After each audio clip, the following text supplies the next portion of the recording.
राष्ट्रपति चुनाव में एनडीए उम्मीदवार द्रौपदी मुर्मू की जीत पक्की मानी जा रही है क्योंकि एनडीए के पास पर्याप्त संख्या बल मौजूद है। अब आपको ग्राफिक्स के माध्यम से हम समझाएंगे कि द्रौपदी मुर्मू एक ऐसा नाम है जो एनडीए से आता है और किस पार्टी के कितने वोट हैं वो भी हम आपको ग्राफिक्स के माध्यम से समझा रहे हैं। बीजेपी, जेडीयू, वाईएसआरसीपी और बीजेडी ये तमाम लोग हैं और इनके सांसद और विधायकों के इतने वोट रहेंगे। एनडीए के पास 24,000 आपको बता दें कि इतने वोट रहेंगे और इसके बाद उनका जीता जाना पक्का माना जा रहा है और द्रौपदी मुर्मू का राष्ट्रपति बनना तय माना जा रहा है। एनडीए, बीजेपी और जितने भी इसमें पार्टियां शामिल हैं उनके सांसद और विधायकों के इतने वोट रहेंगे। साथ ही यूपीए, कांग्रेस, डीएमके और आरजेडी, एनसीपी के भी अलग अलग वोट रहेंगे, विधायकों के वोट रहेंगे और सांसदों के वोट रहेंगे। तो आपको बता दें कि यूपीए के पास भी विधायकों के वोट और सांसदों के वोट हैं, साथ ही अलग अलग पार्टियों के वोट रहेंगे। तो द्रौपदी मुर्मू का कहीं ना कहीं राष्ट्रपति बनना पक्का माना जा रहा है। साथ ही उनके नामांकन के दौरान भी कई एनडीए के बड़े चेहरे शामिल रहेंगे। साथ ही आपको ये भी बता दें कि क्योंकि वोट प्रतिशत और यहाँ पर ज़्यादा है, विधायक ज़्यादा हैं, सांसद ज़्यादा हैं एनडीए के पास, ऐसे में ये तय माना जा रहा है कि द्रौपदी मुर्मू ही अगली राष्ट्रपति होंगी भारत की।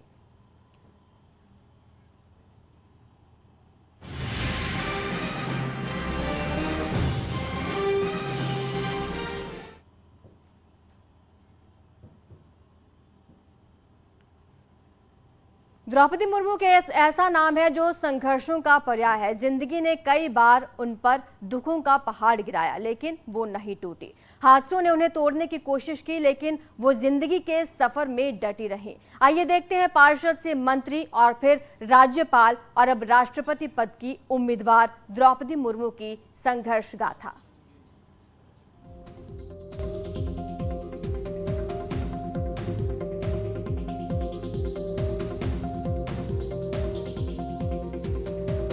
जिंदगी में संघर्ष, वो घबराई नहीं।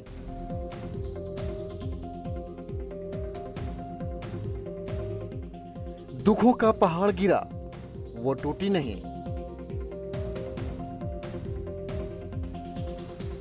पार्षद से भावी राष्ट्रपति तक सफर,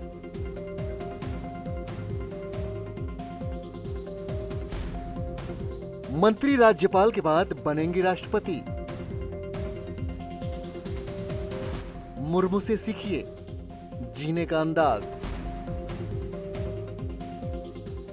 द्रौपदी मुर्मू की संघर्ष गाथा। ओडिशा के मयूरभंज जिले के बैदापोसी गांव की रहने वाली द्रौपदी मुर्मू की कहानी संघर्षों से भरी पड़ी है।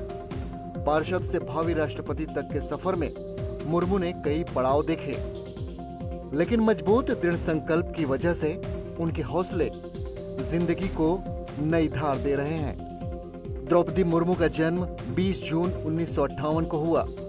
मुर्मू आदिवासी संथाल परिवार की बेटी हैं। मुर्मू का विवाह श्याम चरण मुर्मू से हुआ। शादी के बाद द्रौपदी मुर्मू को 2 बेटे और 1 बेटी हुई। सब ठीक चल रहा था। अचानक अलग अलग हादसों ने उनके पति और 2 बेटों को छीन लिया। पति की हार्ट अटैक से मौत हो गई तो वहीं मुर्मू के बड़े बेटे की 2009 में रहस्यमय परिस्थितियों में मौत हो गई और उसके 3 साल बाद 2012 में एक सड़क हादसे में दूसरे बेटे की भी जान चली गई। पति और दोनों बेटों के जाने के बाद द्रौपदी मुर्मू ने हिम्मत नहीं हारी। अपनी इकलौती बेटी के लिए जिंदगी को आगे बढ़ाने का संकल्प लिया। आदिवासी परिवार की द्रौपदी जीवन की शुरुआत से ही संघर्ष करती रही। टीचर के रूप में करियर की शुरुआत करने वाली मुर्मू बाद में नौकरी छोड़कर ओडिशा के सिंचाई विभाग में क्लर्क का काम किया, लेकिन मुर्मू की किस्मत कहीं और ले जा रही थी। शिक्षिका की नौकरी छोड़ने वाली मुर्मू का मन सिंचाई विभाग में भी नहीं लगा। 2 नौकरी छोड़ने के बाद द्रौपदी मुर्मू ने राजनीति की ओर रुख किया और 1997 में पहली बार निगम की पार्षद बनी। इसके बाद प्रदेश की राजनीति की ओर रुख किया। रेरंगपुर सीट से 2 बार बीजेपी की विधायक रहीं। 2000 से 2009 तक 2 बार विधानसभा सदस्य रहीं। 2000 से 2004 के बीच ओडिशा सरकार में मंत्री भी रहीं। उसके बाद 2015 में झारखंड की पहली महिला राज्यपाल बनी और अब बीजेपी ने उन्हें राष्ट्रपति पद के लिए उम्मीदवार बनाया है। जाहिर है मुर्मू की जिंदगी हम सभी के लिए प्रेरणादायक है, इसलिए हम कहते हैं मुर्मू से सीखिए जीने का अंदाज। Bureau report, news 18। झांसी में हाई स्काई झूला टूटने से हादसा हो गया, जिसमें झूले में बैठी महिला की इलाज के दौरान मौत हो गई, जबकि बच्चे ऊपर से नीचे गिरे, जिससे वो गंभीर रूप से घायल हैं, जिनको हॉस्पिटल में भर्ती कराया गया। बताया जा रहा है कि झूले का गेट टूटने से यह हादसा हुआ। घटना मऊ रानीपुर की है, जहां मेला ग्राउंड में एक प्रदर्शनी चल रही है और वहां हाई स्काई झूले लगे हुए थे। तो झूले का दरवाजा टूटने से यह हादसा हुआ। महिला और बच्चे नीचे गिर गए थे झूले से, जिसके बाद उन्हें हॉस्पिटल में भर्ती कराया गया था, लेकिन इलाज के दौरान महिला ने दम तोड़ दिया, जबकि बच्चे गंभीर रूप से घायल।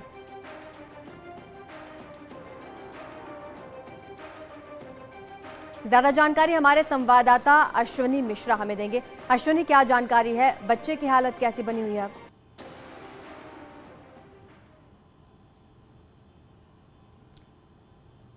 अश्विनी, आप सुन पा रहे हैं मुझे? चलो इनसे एक बार फिर से संपर्क करने की कोशिश करेंगे, लेकिन ये तस्वीरें आप देखिए, झूले से गिरने से महिला की मौत हो गई है।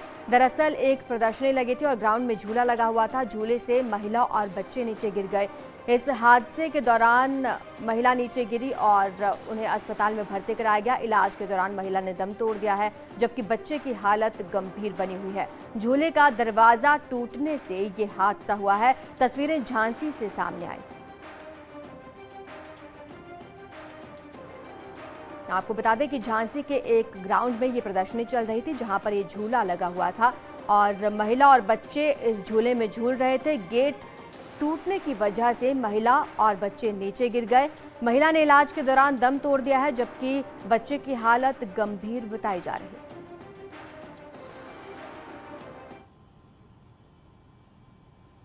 कानपुर विकास प्राधिकरण बोर्ड के सदस्य ने ही केडीए उपाध्यक्ष पर करप्शन के आरोप लगाए हैं। केडीए बोर्ड के सदस्य और बीजेपी नेता राम लखन रावत ने इस संबंध में मुख्यमंत्री को एक शिकायती पत्र भी लिखा, जिसमें उपाध्यक्ष अरविंद सिंह के खिलाफ करप्शन के आरोप लगाए गए हैं। आरोप यह है कि केडीए में टेंडर जारी करने में नियमों की अनदेखी की गई, साथ ही कमिश्नर और डीएम को भी शिकायती पत्र भेजा गया है।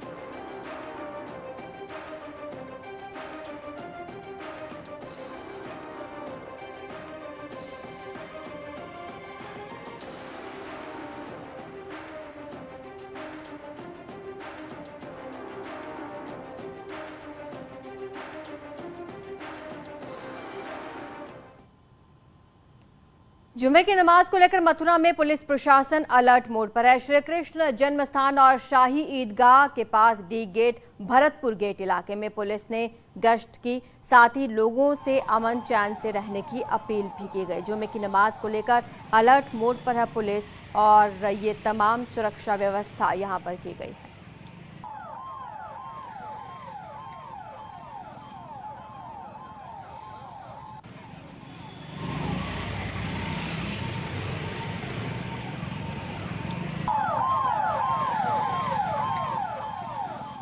और फ्लैग मार्च किया जाता है, उसी के अनुरूप आज भी हम लोगों द्वारा डीन गेट एरिया में पैदल मार्च किया गया है। शहर की आम सद्भावना बनी रहे, लोगों में जनमानस में पुलिस का विश्वास बना रहे, लोगों को पुलिस दिखाई पड़े, इसी उद्देश्य को लेके हम लोग रोज़ पर डे इवनिंग गश्त करते हैं। उसी के तहत ये गश्त की जा रही है।